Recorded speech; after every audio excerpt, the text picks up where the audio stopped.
तेरह 2/1 ऋण x 1 धन x का वर्ग परिमेय फलन का समाकलन कीजिए। तो यहाँ पर ये परिमेय फलन है, तो हम इसका समाकलन आंशिक भिन्न द्वारा करेंगे। तो यहाँ पर हम लिखेंगे माना 2/1 ऋण x 1 धन x का वर्ग बराबर, यहाँ पर कोष्ठक के अंदर x का वर्ग है, इसलिए पहले हम इसे 1 के बटे में लिखेंगे, फिर हम इसे bx धन c के बटे में लिखेंगे, फिर हम इसे इस तरफ ले जाएंगे तो इसका इन सभी में गुणा होगा। तो यहाँ से 2 बराबर, तो पहले इसका इसमें गुणा होगा तो इससे यह कट जाएगा। तो यहाँ पर 1 धन x वर्ग गुणा a, फिर इसका इसमें गुणा होगा तो इससे ये कट जाएगा। तो यहाँ से धन bx धन से गुणा 1 ऋण x।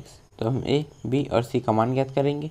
तो पहले हम a का मान ज्ञात करेंगे, तो उसके लिए हमें इन्हें 0 बनाना पड़ेगा। तो अगर हम x की जगह हम 1 रखेंगे तो 1 से कट जाएगा, तो यहाँ पर आगे 0, फिर 0 का इसमें गुणा तो पूरा 0 हो जाएगा। तो यहाँ पर हम लिखेंगे x बराबर 1 पर, तो यहाँ से 2 बराबर 1 धन 1 का वर्ग गुणा a, और हम यहाँ पर 1 रखेंगे तो 0 हो जाएगा। तो यहाँ से 2 बराबर 1 का वर्ग होता है 1, फिर हम 1 में 1 जोड़ेंगे तो यहाँ पर 2a, फिर इससे ये कट जाएगा तो यहाँ पर आएगा 1। तो यहाँ से a का मान आ जाएगा 1। तो अब हम c का मान ज्ञात करेंगे, तो उसके लिए हम इसे 0 बनाएंगे, क्योंकि हम यहाँ पर एक मान मिल गया तो हम यहाँ पर a की जगह में 1 रखेंगे। तो यहाँ पर इसे 0 बनाने के लिए हम x की जगह हम 0 रखेंगे। तो यहाँ से 2 बराबर 1 धन यहाँ पर 0 का वर्ग, फिर हम यहाँ पर 1 का मान रखेंगे जो है 1। तो यहाँ से गुणा में 1 धन हम यहाँ पर 0 रखेंगे तो ये 0 हो जाएगा, फिर हम 0 में c जोड़ेंगे तो यहाँ पर आ जाएगा c, फिर यहाँ पर 1 ऋण 0। तो यहाँ से 2 बराबर 0 का वर्ग होता है 0, फिर हम 1 में 0 जोड़ेंगे तो यहाँ पर 1, फिर हम 1 का 1 में गुणा करेंगे तो यहाँ पर 1 धन ये हो जाएगा 1, फिर c का 1 में गुणा तो यहाँ पर c, फिर 1 इस तरफ चले जाएगा तो यहाँ c बराबर 2 ऋण 1। तो यहाँ से c का मान आ जाएगा 1। तो अब हम b का मान ज्ञात करेंगे, तो उसके लिए हम x की जगह हम 2 रखेंगे। तो यहाँ से 2 बराबर 1 धन यहाँ पर 2 का वर्ग गुणा a धन यहाँ पर आ जाएगा 2b धन c, फिर यहाँ पर 1 ऋण 2। तो यहाँ से 2 बराबर 2 का वर्ग होता है 4, फिर हम 4 में 1 जोड़ेंगे तो यहाँ पर आ जाएगा 5a, और ये हो जाएगा ऋण 1, फिर ऋण 1 का इसमें गुणा तो यहाँ पर आ जाएगा ऋण 2b ऋण c।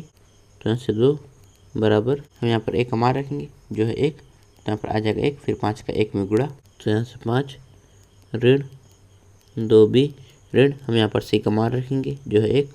हम 5 में 1 घटाएंगे तो यहाँ पर आ जाएगा 4, फिर हम 4 को इस तरफ ले जाएंगे तो यहाँ पर आ जाएगा 2 ऋण 4, फिर हम 2 में 4 घटाएंगे तो यहाँ से ऋण 2 बराबर ऋण 2b, फिर यहाँ पर ऋण से ऋण और 2 से 2 कट जाएगा तो यहाँ पर आएगा 1। तो यहाँ से b का मान आ जाएगा 1।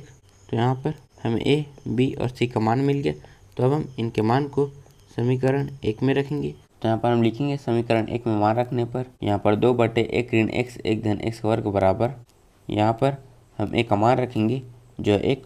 तो यहाँ पर आ जाएगा 1/1 ऋण x, फिर हम यहाँ पर b का मान रखेंगे जो है 1, और यहाँ पर c का मान रखेंगे जो है 1। तो यहाँ पर आएगा 1, फिर x का 1 में गुणा होगा तो यहाँ पर आ जाएगा x धन यहाँ पर c का मान है 1।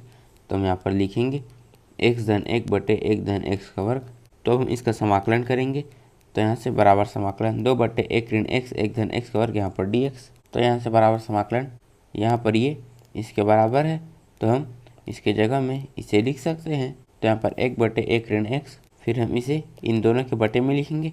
तो पहले हम इसे इसके बटे में लिखेंगे तो यहाँ पर आ जाएगा धन x/1 धन x का वर्ग, फिर हम इसे इसके बटे में लिखेंगे तो यहाँ पर आ जाएगा धन 1/1 धन x का वर्ग यहाँ पर dx। तो हम समाकलन और dx को इन सभी में अलग अलग लिखेंगे। तो पहले हम इसके साथ लिखेंगे, और यहाँ पर 1 ऋण x है तो हम इसमें से ऋण 1 कॉमन लेंगे तो ये हो जाएगा x ऋण 1। तो यहाँ से बराबर ऋण 1 समाकलन 1/x ऋण 1 यहाँ पर dx। फिर हम इसके साथ लिखेंगे तो धन समाकलन x/1 धन x का वर्ग dx धन समाकलन 1/1 धन x का वर्ग dx। तो यहाँ से बराबर ऋण हम इसका समाकलन करेंगे। तो जब हम 1/x का समाकलन करते हैं तो वो होता है log मॉडुलस x, और यहाँ पर x की जगह में x ऋण 1, तो यहाँ पर आ जाएगा log मॉडुलस x ऋण 1 धन। तो हम इसका समाकलन करेंगे, लेकिन यहाँ पर अभी इसका समाकलन करना थोड़ा मुश्किल है, इसीलिए हम इसे t मानेंगे। फिर हम इसका अवकलन करेंगे तो 1 का अवकलन 0 हो जाएगा, फिर हम इसका करेंगे तो यहाँ पर 2x बराबर यहाँ पर dt बाई dx, फिर dx इस तरफ आ जाएगा और 2 इस तरफ चले जाएगा। तो यहाँ पर हमने इसे t माना है तो हम इसके जगह में t लिखेंगे। तो समाकलन 1/t और यहाँ पर x dx बराबर dt बटे 2 है तो हम इसके जगह में इसे लिखेंगे। तो यहाँ से गुणा में dt बटे 2, तो यहाँ से 2 कांस्टेंट है तो बाहर आ जाएगा। तो यहाँ पर आ जाएगा 1/2 समाकलन 1/t, यहाँ पर dt। तो हम इसका समाकलन करेंगे तो यहाँ से बराबर में आ जाएगा 1/2 log मॉडुलस t। फिर हम यहाँ पर t का मान रखेंगे जो है ये, तो यहाँ पर आ जाएगा 1/2 log मॉडुलस 1 धन x का वर्ग। तो जब हम इसका समाकलन करेंगे तो हमें यही उत्तर प्राप्त होगा और यहाँ पर 1 धन x का वर्ग है जो हमें धनात्मक रहेगा, इसीलिए हम इसे बिना मॉड के भी लिख सकते हैं। तो यहाँ पर 1/2 यहाँ पर आ जाएगा log 1 धन x का वर्ग। फिर हम इसका समाकलन करेंगे तो जब हम 1/1 धन x वर्ग का समाकलन करते हैं तो होता है tan इनवर्स x। तो यहाँ पर आ जाएगा tan इनवर्स x धन c। तो यहाँ पर हमारा उत्तर है ऋण log मॉडुलस x ऋण 1 धन 1/2 log 1 धन x वर्ग धन tan इनवर्स x धन c। इस प्रश्नावली के नोट्स आप नीचे डिस्क्रिप्शन में दी लिंक से डाउनलोड कर सकते हैं और ऐसी वीडियोस के लिए चैनल को सब्सक्राइब जरूर करें। धन्यवाद।